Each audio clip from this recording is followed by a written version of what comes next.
Hello, everybody, and welcome to another edition of the Green Room Podcast. I'm Matthew Brune, and joining me once again is the beautiful Colin Mitchell.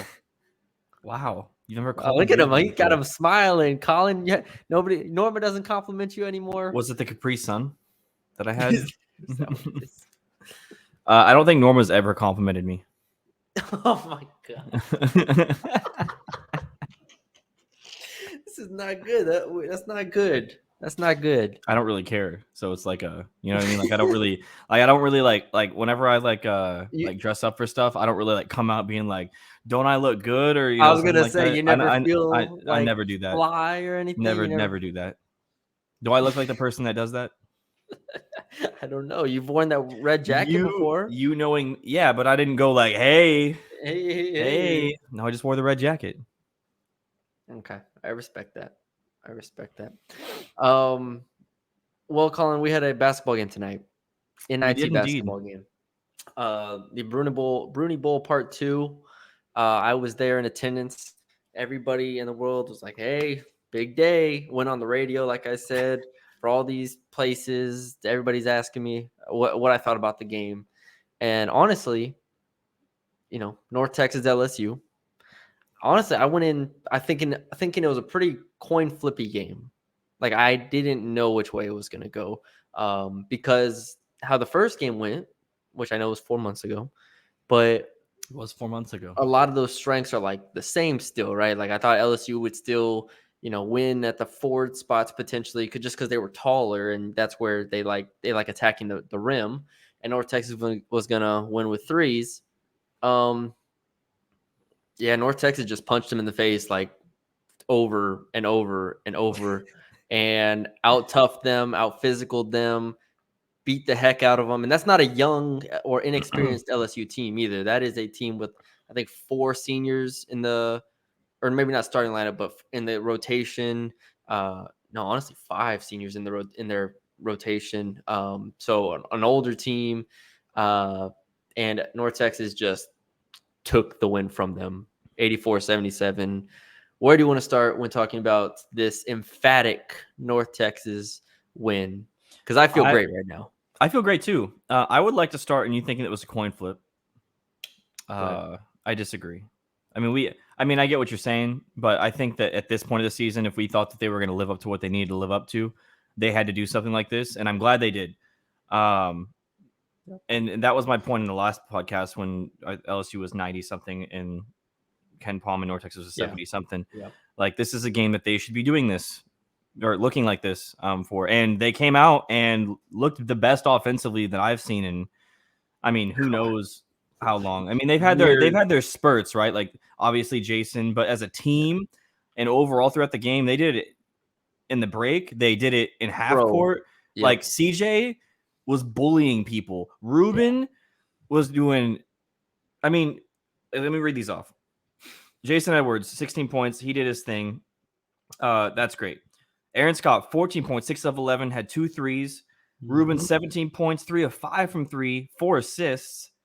And CJ, 21 points, 7 of 10 from the field. And not only that, 3 of 4 from the 3-point line, and had 2 tough threes. Mm-hmm.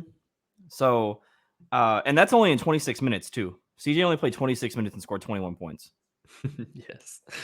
I venture to say this is that was one of the most, I mean, really for the entire game, that was the most aesthetically pleasing games of North Texas offense in a long time. In terms of aesthetically pleasing, I'd probably say ever. I mean, again, I texted you this, but 2020, yeah, right? The 2020 team that would finish the year ranked 34th in the country in offense, 5th in effective field goal percentage, with Javion, Mo, Zach, Reese, DJ, that team. It's probably that performance. And again, this is what we thought this team could be. This is at full strength. We were not to go big picture already, but at full strength, this is what we thought this team could be. And it's finally starting to roll. And that's why when they got in this tournament, I was like, I just want them to win the first game because I think then it could start to roll. It hasn't been, it's been up and down, I'd say, offensively going through it. The FAU games they scored over 70 in both the FAU games, and then Rice first half was not good, and then they come out in the second half and it's good. So they lose to UTSA in that first one with Ruben back. But overall, it's like that game to do that for 40 minutes, 84 points. Yeah. And it was like surgical. Yeah. I mean, they shot diced them 49% up. from the field. They diced them up. 11 of 26 from three. Got to the line 23 times.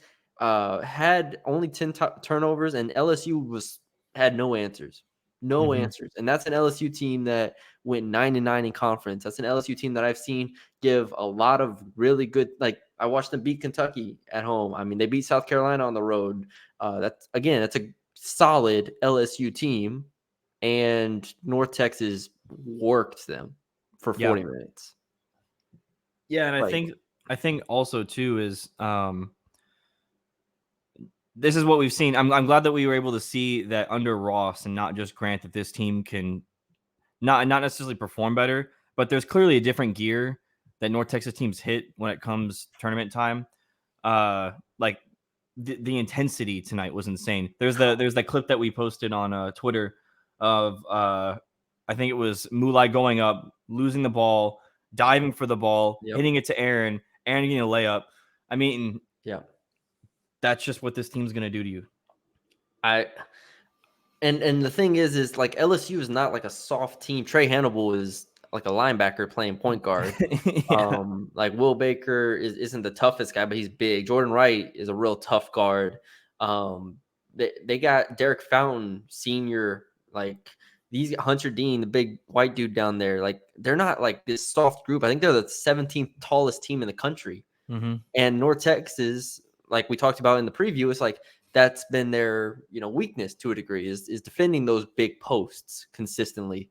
And LSU tried ISOing Baker, they tried ISOing Fountain and Reed, but North Texas, credit to the Fords for not giving in, but also they were completely ready for that. It looked like LSU tried running their game plan from November against North Texas, and North Texas took all that away. And we're like, yeah, and also we're a better offensive team now too. So it's just it all came together beautifully. So I give North Texas a lot of credit. Yeah, individually, you mentioned it. Edwards 16, Scott, Aaron 14, Ruben 17. He was terrific. CJ 21. He was outstanding. I mean, this is the balance that we've been waiting for. Give a shout out to Mulai too. Yeah. He didn't look I don't want to say he's looked lost this year, but there was definitely a step down from what we expected. And I thought tonight, especially when he had to, like he was defending really well and being in the right spots defensively. He went 0-4, but 7 rebounds in 17 minutes and defending against a bigger LSU team. Yep. I'll take that. Yeah, him and Robert Allen. You could argue this season, it kind of goes as the center play goes with them, right? Like if they get dominated at the 5 spot, they're probably going to lose. But for those two to basically win their matchups, I didn't think that was going to happen. I thought it was going to be if North Texas won the game, it was because they hit 11 threes and because LSU hit like 4 threes, but 1 in the paint. Well, LSU actually shot the hell out the ball. 11 of I was just about to 23, bring that up. and nothing else worked. Like nothing else worked. So Ross Hodge, defensive mastermind, honestly, to force LSU to play that way and to make them uncomfortable. Is there anything like individual wise? Is there anything else? I mean, CJ super comfortable with. Yeah, I just want to say something about CJ. CJ next year, if he can continue doing this, because the jump he's made from what he was like, really wasn't hitting threes, wasn't really scoring, was turning the ball over, especially when he's primary ball handler early. This dude he's shown that he's built a little alternatively and showing why he was a top 100 recruit coming out of high school. Did you just come up with a synonym for built? I say that a lot, like not on the podcast. I say built alternatively a lot. Built alternatively. Okay. Yeah, built a little different. I mean, like actually, like I know he's on the bench and he's behind 2 really good guards, but he's really good. He's really, really good. Yeah, like you said, like get him back next year. Like that's an all conference guard potentially. Like really good. Let's go down the list. Who scored second? Ruben. I thought he was freaking amazing. That's he's for the time that he's kind of been in. He's obviously always been like primary ball handler, but this year I feel like it almost felt like he kind of had to be the 2 guard a lot when CJ's had to have the ball in his hand, when Jason's had the ball in his hand. Tonight we saw a point guard, Ruben. Yep. And it was beautiful. It was amazing. Also, along with 17 points on 5-11 shooting, 3 threes, by the way, 3 of 5, 4 assists, 4 rebounds, 4 steals. He's just watching it up close. Obviously, you realize how tall he is, right? Yeah, 6'5". 6'5", like legitimately 6'5". And I hate that thing popped up on the screen. I know. Why can't I make that happen? Yeah, So no, only me. But yeah, you realize how big he is, but then Yeah. you realize the control he has over the game with the ball in his hands. And then, like, to your point, it's like he's now comfortable playing off ball because he can shoot the shit out the ball. And so that dude he's really, really good, man. I'm so happy that they got this win for him. He's a great guy, obviously all-time wins leader now. Just him and Zach Simmons are like the pillars to me when you talk North Texas basketball. Yeah. Like those are in terms of eras of like those are the pillars that you're built on. And obviously then you go down the list of like other great players, but like those two, sheesh. Jason Edwards, 16 points, 5-11 shooting, 5 of 10 from the free throw line. The free throw line scared me. But hey, I'm glad that he called for the ball at the very end after being 3 of 8 from the line and then hit the last 2. So I'm all right. I'm okay. His speed this year, I don't think we've appreciated that because he's able. There was the one breakaway play at Hunter Dean. That's who he is. Just like across his body, around him, whoop, like I was like, no way he's gonna just go at him, right? Just like and he just blows past, especially like, for being 6'1". The finishes that he has. Yeah. I told the guy next to me, LSU, right? I'm like, I would never think to go for those finishes like in a game as an undersized guard with 6'10" around me. Like, yeah. And I understand obviously he's a great athlete, like the quickness, the elevation, he gets there, but like he's not scared of getting a shot blocked. Like he gets to the free throw line. Obviously, this was a much needed game for him after a couple of struggles in the tournament. He came out under control. He had a couple 4 shots, but overall, you're gonna live with that because he's so damn explosive as a scorer. Not only that, he's grown a lot this year in terms of being a playmaker. I feel like early, like there was multiple times this game where it'd be screen, he'd give it to Mulai in the post, Mulai would kick it back out to him, and then he would normally in the past just ISO or throw up a shot. Whereas instead he's swinging the ball. I mean, he had 3 assists. Yeah, and one of them was an insane assist. I asked you, I was like, did it look as cool as it did on TV when he found Aaron? And you said it did. So yeah. And then Aaron Scott, the 4th player in double figures. Yep. 14 points, 6 of 11 shooting, 7 rebounds, 1 block, 1 steal. This is what we've been waiting for here. This it felt personal-ish. And I assume that's just because you watched the game. That's what I said last podcast, right? I said, watch the film of that LSU game. Yeah. Aaron Scott should be pissed off. Mm-hmm. He should be pissed off. And he came out, dunked the ball on their head within the first 5 minutes, and was pissed off. And he got to the lane easy. Easy. And again, they were in rotation, but and then they don't close out on him hard in the corner. Boom, rises up, hits the 3. It's like, you don't have to be, how do I phrase this? For him to be assertive, he doesn't have to be selfish. Like, he just has to take what the defense gives him because he's so damn, long and can shoot so well. Like, the game will come to him. The problem is when he tries forcing it, and I understand there are situations late clock where he has to do it, but, where he forces it and then he gets kind of sped up and then either turns it over or, just takes a bad shot. It's like, when he's in the flow, and this is for the whole team, like when you're in the flow, it just comes that easier. But this is what Aaron needed, and I'm so happy that he had this type of game because we know how no good fouls. of a player he is. No fouls. No fouls. Incredible. Wow. See, it is incredible. It is possible. In general, the team only had 10 fouls. It was a dominating game for North Texas. If LSU doesn't, hit those threes like late, really, to make it a game. It's a 15-point win. Robert Allen, 8 points, only 2 offensive rebounds, but he had a lot of tip outs though. I texted you. I was like, Robert Allen's like a maniac, dude. Dude's Just a freak. Has his hands on everything. Every single Everything. time. It's terrifying if you're the other team. Like you can't box him out. He's too slippery because he's not like big, but he's quick jumper, great hand.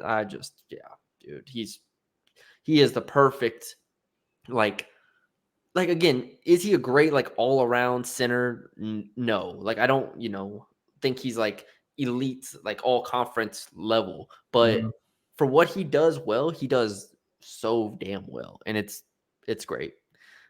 Anybody else? Rondell, I thought, looked pretty spry in his 15 minutes. Spry. It's not like he's 60. Well, hey, I mean, sophomore or junior? I think it's his 3rd year. Okay, but look, but spry in the sense that like his game isn't. How do I describe it? He's like a 3-and-D player, right? He looked like a little bit more than that today. Yeah. Right? Like he looked comfortable on ball. He looked comfortable. Like he shot that. Was he the one that shot that 3 in transition? Yeah. Like no. I'm sorry. Offensive rebound. Then he stepped. Yeah, that's what it was. He stepped into a 3. Yeah. And you're like, Rondell? Yes. Boom. Okay. That's spry. Spry. Bugs, 1 of 7 shooting, 1 of 6 from 3.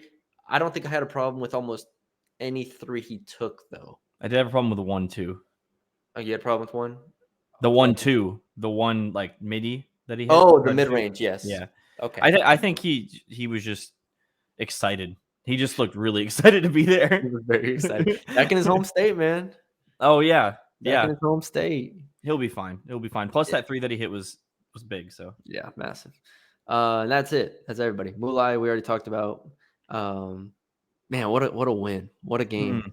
I had somewhere else I was going to go with it, but I don't remember what it is. I think that covers everything from this game. Now we can talk kind of big picture on what's next, right? Sure. Where do you want to go? Actually, before we talk about North Texas' possible next game, let's just take a moment to appreciate the fact that North Texas is still in this tournament, and Xavier and Kansas State, with 2 former North Texas players, is no longer. Colin's a hater. I'm not a hater.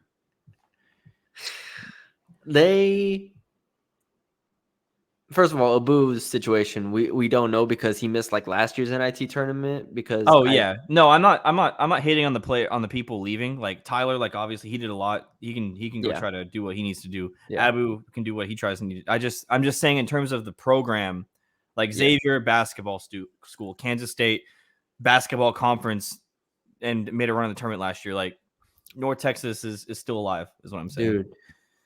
And I know like big picture wise, North Texas needs to get back to the NCAA tournament. Like that's in order to like really like maintain basketball school like status type thing. Like NIT wins are great. Like I enjoy them, but at some point you got to get back in the bracket where everybody knows, like sees your name like on a regular basis. So that's a different conversation for a different day. Getting these wins, like LSU fans, for example, maybe didn't know North Texas before. Matt McMahon, the LSU head coach, tried telling everybody, hey, this team is damn good. This team's damn good. They go out and lose. Again, LSU fans are now like, damn, that North Texas team's damn good. Like those wins slowly like add up. And if North Texas, we can transition, plays the winner of Seton Hall and St. Joe's, and either way, it will be on the road for North Texas. They're not hosting it. Either way, if they get a win there, you're just adding another, because especially with how much Seton Hall has been talked about as like a snub for the NCAA tournament. Seton Hall, by the way, is 63rd in Ken Palm. Like Seton Hall, if you win that game, you're continuing to stack up like wins. And I understand the regular season didn't go the way we wanted it to go, but like for year 1 under Ross Hodge, with the situation they were in, like it feels like this team is now peaking. And it's crazy to say that on March 19th. Yeah. But like they're finally reaching their final form. And it would have been great if they did that 2 weeks ago. But I mean, we know the situation they were in. And Now I'm like, I look at the rest of the field and say, why not?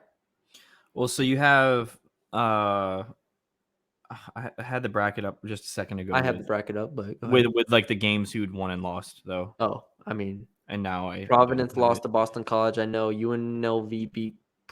Did UNLV beat Princeton? That's tomorrow. Yeah. Um, Georgia beat Xavier. I think Richmond beat Virginia Tech. Wait, why do you need to know the results of all the Well, because I teams? was just going to talk about like what's left because Oh yeah, if like you got like in terms of Ken Palm, like Wake Forest but is they're all 30. in the same range. Like they're all in terms of Ken Palm, they're all in like what this 55 or I mean, Wake so. Forest is 30. Yeah, Wake's high up there. Indiana So, State's 43. Ohio State's 47. So I mean, FAU right now is 41. yeah.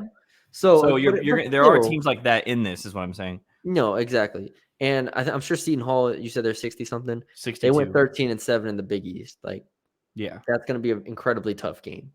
Um, I think at this point, like I'm happy they got this win because what do I always talk about? I always talk about like defining moments in a season, especially in a season riddled with injuries. I feel like they finally got that. Mm-hmm. Like I have now something. If we look back at 24 season, it's like, hey, remember when they beat LSU at LSU? Like beat the hell out of them in the NIT. I feel like that is a moment. I'm not saying it's as big of a moment as last year or as big as Purdue or anything like that. But like year one, going what they went through to get that win is Yeah. massive. So I'm happy for them. Who's your new who since Kansas State's out, who's your new dream scenario matchup in the final if North Texas gets there? I mean, the juiciest would be SMU, right? Oh, see, I think USF for the Ooh. rightful conference AAC conference matchup. I mean, SMU would be the juiciest to me because I hate SMU. So it's like That's true.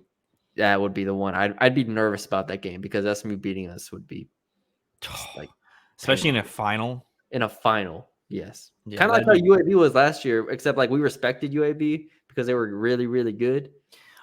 But if like this year, SMU it's like, is I was gonna say it's in Indiana, it's not hosting anymore. I was gonna say if that game was in Texas, yeah, they need to move that game if they play. you'd have to pack I don't the think stadium. SMU is making it past the first round, so it doesn't really matter. But Yeah. yeah, that's probably the one for Shout me. out USF for Hey, beating UCF.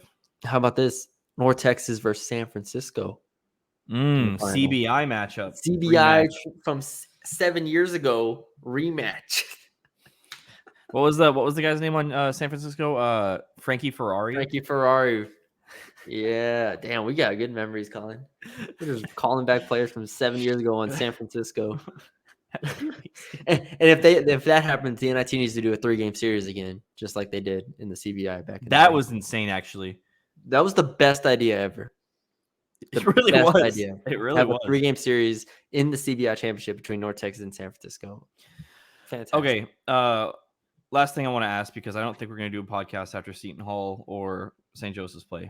Yeah. Oh no. I Yeah. thought you meant after the game. So They we don't talked play about till Saturday, by the way. yeah. So North Texas will play one of those two. I already mentioned Seton Hall 62. St. Joe's is 101 in Ken Palm. Regardless of opponent, would you be disappointed if they lost? Not disappointed in the way like, oh, they lost, but you know what I'm saying. Like, is it a letdown? No. But I'm becoming irrationally confident about this team after watching them the way that they played today. See, Did you see what they like? What yes, they but we have to did? remember. We have to remember. They did do this to LSU in the first half. The first time they matched up. Yeah. The first half of that LSU game, you were kind of sitting there, had to cover up your face a little bit. Yeah. We were like, they're beating the hell out of them. Yeah. So again, LSU was 90 something in Ken Palm. Not saying they're not and a good opponent or it's not a good win because it is. Yes. But don't you still want something more to really say something? Obviously, if it's St. Joe's, I'd think you'd obviously be more disappointed. But Seton Hall, I guess, is the main question. For me, seeing this game in person, I think sways me a bit. Yeah, because I haven't. So that's because if I felt that game. I Mm. felt how dominant North Texas, and I for the first time at LSU, like they do it with the postseason tournaments. You're able to sit. I was right behind the scorers table, and basically right behind the benches. I heard everything Yeah. the coaches said. I heard everything the players said.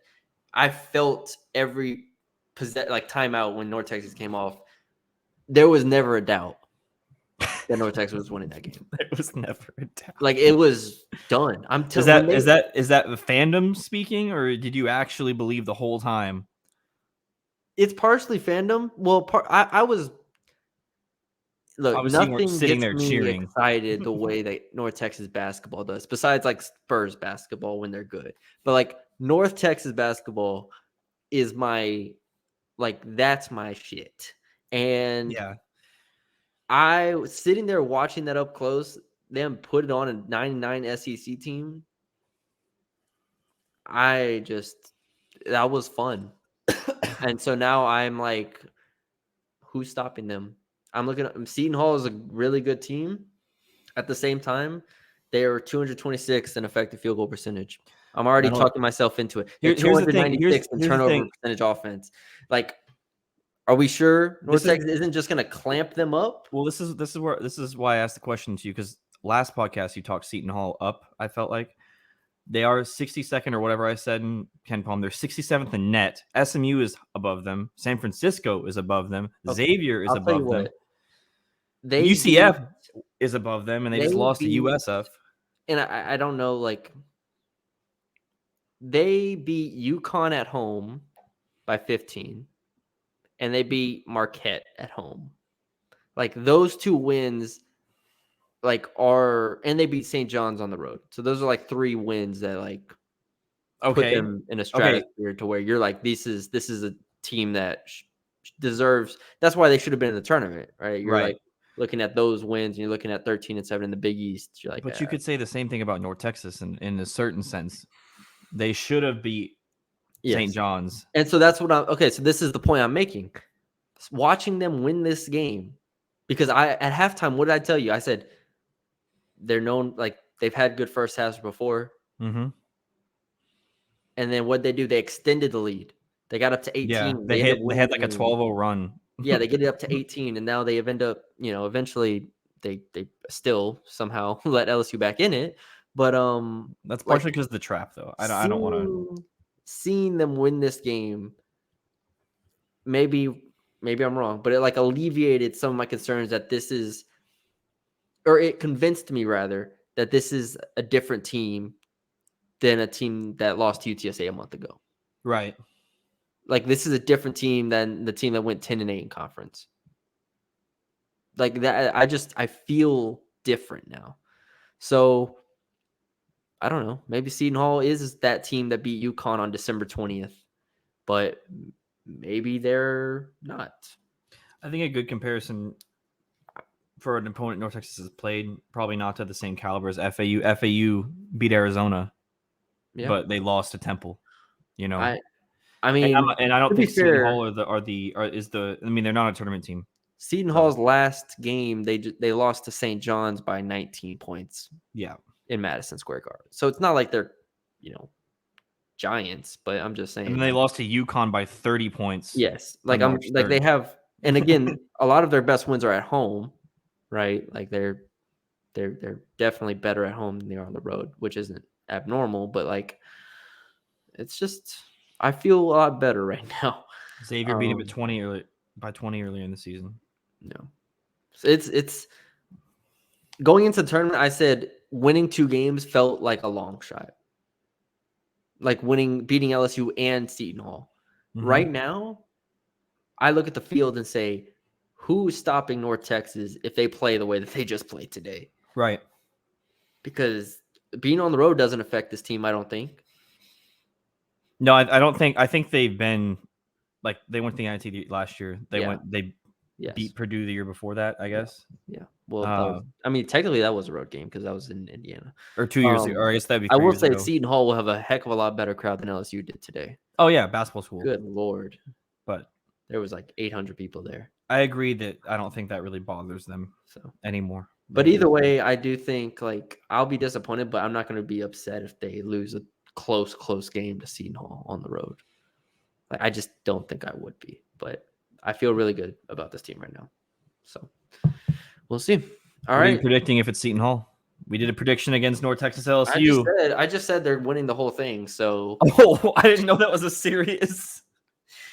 look, when again, I am biased right now. All right. After the press conference, I shook Ross Hodges' hands and then dapped up Ruben and hands? Aaron, and I said, "Hey, back to back, let's go." First teams in South Carolina to go back to back if they do it.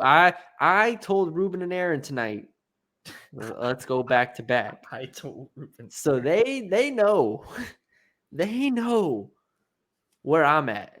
It's a good tournament too. There's good And teams. I know where they're at. Oh, if you win this NIT, again, this isn't last year's NIT. This is 5 times harder than last year's NIT. Like, just if they beat Seton Hall on the road, If you beat, I'm there. I'm there. If you beat Seton Hall, you then have Boston College or probably Princeton. Yeah, probably Princeton. I'm not scared of them either. You're not scared of Princeton?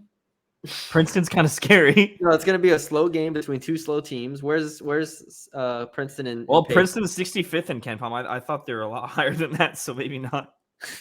This is what I'm saying. Everybody here is the same. Everybody here is the same. It's gonna come down to margins. Princeton is 311th in tempo. Like, that's gonna be a very slow game. So, I don't know. I will say that game kind of makes me uncomfortable because we've seen, if North Texas struggles with teams that go a little slower. I'm already previewing the quarterfinals of the NIT. Let's keep what's in front of us Colin, Bruni. Look at me. Let's keep what's in front of us.